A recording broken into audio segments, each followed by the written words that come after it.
Police महकमे के वरिष्ठ पदों पर आसीन अधिकारी बताएं कि कानून की किस किताब में लिखा है कि वो आरोपियों का जुलूस निकालें, उनके हाथों को रस्सियों से बांधकर लाठियां चलाएं, उनसे उठक बैठक लगवाएं। ये सवाल उन पुलिस वालों से भी है जो इस वीडियो में दिख रहे हैं। मामला गुजरात के पाटन जिले का है। आज तक से जुड़े सुनील पटेल की रिपोर्ट के मुताबिक बीते दिनों यहां के झीलिया गांव के फार्म हाउस पर 15 से 20 हथियारबंद लोगों ने हमला कर दिया। आरोप है कि हमलावरों ने फार्म हाउस में तोड़फोड़ की और वहां मौजूद लोगों को जान से मारने की धमकी दी।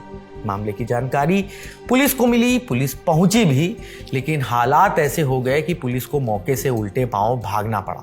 वीडियो में दिख भी रहा है कि 112 लिखी पुलिस की गाड़ी खड़ी है, कुछ पुलिस वाले भी वहीं पे मौजूद हैं। उन्हीं के सामने एक के बाद एक कई गाड़ियां रुकती हैं, गाड़ियों में से कई लोग निकलते हैं, उनके हाथों में लाठी डंडे जैसी चीजें भी दिख रही हैं। तभी इनमें से कुछ लोग पुलिसकर्मियों पर पत्थरों से हमला कर देते हैं, जिसके बाद पुलिसकर्मी वहां से चले जाते हैं।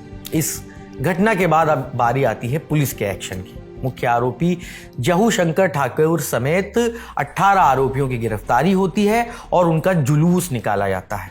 इस दौरान एक तरफ से पुलिस की लाठियां चल रही होती हैं तो दूसरी ओर उनसे सार्वजनिक तौर पर माफी मंगवाई जाती है। इसके बाद पुलिस आरोपियों को झीलिया गांव के उसी फार्म हाउस पर लेकर गई जहां घटना हुई थी। वहां पूरे मामले का रिकंस्ट्रक्शन भी कराया गया। इसके बाद पुलिस ने आरोपियों को कोर्ट में पेश किया, जहां से आरोपियों को 23 मार्च तक रिमांड में भेज दिया गया। कहा यह जा रहा है कि पुलिस ने आरोपियों का सार्वजनिक जुलूस निकालकर एक तरह का मैसेज देने की कोशिश की है, लेकिन सवाल यह है कि क्या कानून पुलिस को आरोपियों के साथ ऐसा व्यवहार करने की छूट देता है? क्योंकि संविधान का अनुच्छेद 21 हर व्यक्ति को गरिमा के साथ जीने का हक देता है। इसमें क्रूर, अमानवीय या अपमानजनक व्यवहार से सुरक्षा भी शामिल है, चाहे व्यक्ति आरोपी ही क्यों ना हो। कानून के जानकार फिलहाल इस बारे में क्या कह रहे हैं वो सुनिए। I mean, look, there is no two ways about it कि पुलिस का जो कृत्य है वो असंवैधानिक है और गैर कानूनी है, क्योंकि हमारा संविधान और हमारा जो जुडिशियल गाइडलाइंस है वो बहुत ही क्लियर है इस चीज़ को लेकर के कि एक अपराधी आप नहीं बना सकते किसी भी आरोपी को जस्ट बिकॉज उसके खिलाफ एलिगेशंस आए हैं। तो in all scenarios till the time उसके खिलाफ ये प्रूव ना हो जाए कि उसने वो कृत्य किया हुआ है, क्राइम किया है, तब तक एक आरोपी के पास भी मानव अधिकार के तमाम प्रोटेक्शंस मौजूद रहेंगे। और आर्टिकल 21 के तहत right to reputation, right to life, to live with dignity उसके पास हमेशा मौजूद रहेगा, वो एब्सोल्यूट टर्म्स में है।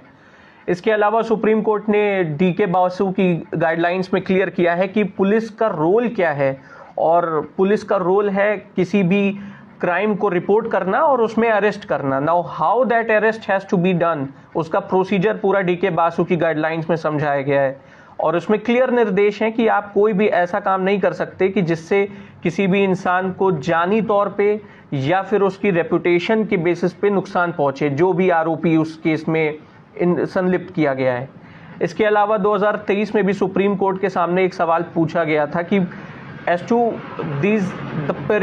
what is the purpose of parading the accused persons before the media and before the public। Parade कराने का जो एक चलन है, और पुलिस में आज से नहीं है, बहुत पुराना ये चलन है, और मानवाधिकार के सबसे बड़े मुद्दों में से एक रहा है कि जिस तरीके से पुलिस अक्यूज पर्सन्स को एक क्रिमिनल की निगाह से देखती है। सो बेसिकली ये जो परेड्स होती हैं पुलिस के द्वारा किसी को सरेआम बेइज्जत करना जस्ट बिकॉज किसी ने किसी के खिलाफ इल्ज़ाम लगाया हुआ है, merely you are named in the FIR, तो वो भी जो है जुडिशियल कैटेन ऑफ जजमेंट्स कहते हैं कि आप इस तरीके से नहीं कर सकते उनको।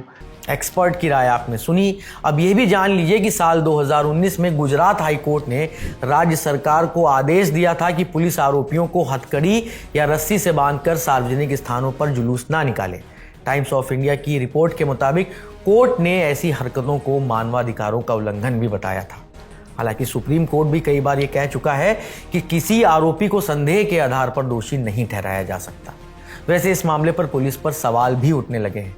कहा जा रहा है कि जिस वक्त आरोपी गाड़ियों में सवार होकर पहुंचे थे तो पुलिस वहां से क्यों चली गई। इस बाबत एक्शन भी हुआ है। आज तक की एक रिपोर्ट के मुताबिक चाड़समा पुलिस स्टेशन के 3 अधिकारियों को निलंबित कर दिया गया है। इस मामले पर अब जो भी अपडेट आएगा हम आप तक यूं ही पहुंचाते रहेंगे। शुक्रिया।